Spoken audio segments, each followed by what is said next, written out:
تعالى بقى هنا وتقول لي يا هندسة انا مش فاهم يعني ايه ماب. هزعل منك، انت كده عديت كورس دارت بالكامل ما فهمتش منه او ما اتعلمتش فيه. الماب لغة البرمجة رقم واحد، العمود الفقري بتاع الديفيلوبر. لو ما ذاكرتش لغة البرمجة هتتوه وهتتعب وهتضيع وقت. يعني الوقت اللي انت وفرته مثلا شهر ولا 2 ولا حتى 3 ولا 4 وعملت سكيب للغة البرمجة على امل اللي انت تبقى ترجع لها تاني، عمرك ما هتعرف تعمل كده. لغة البرمجة تاني العمود الفقري بتاع الديفيلوبر. ما ذاكرتش لغة البرمجة ما تتجهش للفريم ورك. ما فهمتش لغة البرمجة شوف حد غيري بيشرح، شوف توتوريال، شوف ارتكل، اقرا كتاب، اعمل اي حاجه، ولكن افهم لغه البرمجه. لغه البرمجه ما فيهاش هزار. ما فهمتش لغه البرمجه ما تكملش برمجه. يعني لازم تذاكر لغه البرمجه.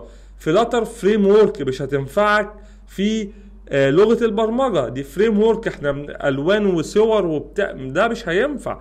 لازم تتعلم لغة البرمجة مظبوط. ما تجيش تقول لي يعني ايه ماب ويعني ايه ليست ويعني ايه فاريبل. الكلام ده مش هينفع نشرحه واحنا بنشرح فلاتر. لازم تبقى فاهمه كويس جدا. دي البروجرامينج لانجويج.